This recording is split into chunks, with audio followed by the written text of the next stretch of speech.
Recorded Books presents Firewing by Kenneth Oppel, narrated by John McDonough. Part 1. Griffin. It had rained during the day, and now, under a 3/4 moon, the forest was silver with mist. Things always smelled better after the rain, Griffin thought, as he sailed through the humid summer air.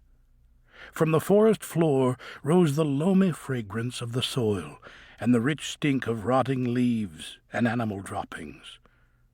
The resinous tang of pitch wafted up from the firs and pines as he grazed their topmost boughs. A new smell suddenly twined its way through all the others, one that didn't belong to the forest. Griffin felt his fur spike up. Nostrils flared. He sniffed again, but the smell was gone now, evaporated. Maybe just the dying traces of a faraway skunk.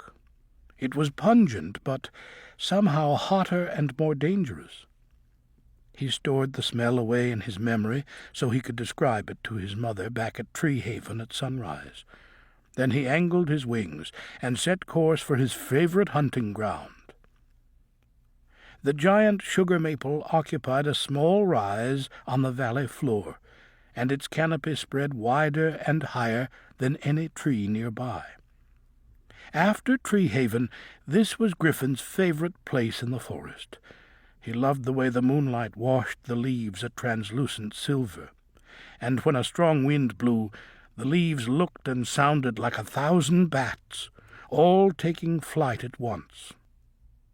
Circling low overhead, Griffin cast out sound, and the returning echoes painted the tree's canopy in his head with more detail than his eyes could ever achieve. He saw each branch and twig, each bud, even the veins of the leaves. And, of course, the caterpillars. They were everywhere. The maple, like plenty of other trees in the forest, was infested. Gypsy moth caterpillars, that's what they were, and they'd already stripped the tree of half its leaves.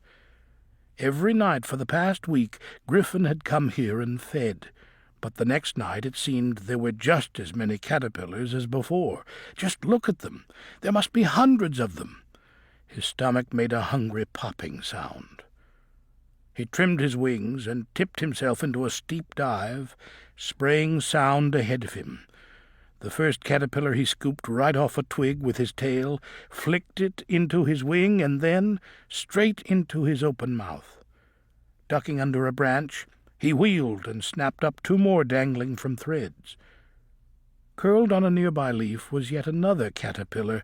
Griffin streaked in close and, with a swat of his wingtip, bounced it right off the leaf, gobbling it in midair. They were a bit fuzzy going down, and had a slightly sour aftertaste, but you got used to them. "Doesn't it get boring?" Griffin looked up to see Luna, one of the other silver-winged newborns, swooping down alongside him. "They're not so bad," he said. The truth was, it made him feel useful. The caterpillars were voracious eaters, and his mother said they could gobble up half the forest if they weren't controlled. The thought had filled Griffin with panic. He didn't want to see his forest stripped bare, especially not his favorite sugar maple. A horrible vision had played itself before his eyes. Without any trees, the soil would wash away, and without soil, nothing could grow, and there'd be nowhere to roost, and nothing to eat, and all the silverwings would probably starve to death, or have to leave and find a new home. So Griffin ate caterpillars, and every time he swallowed, he was helping stave off total catastrophe.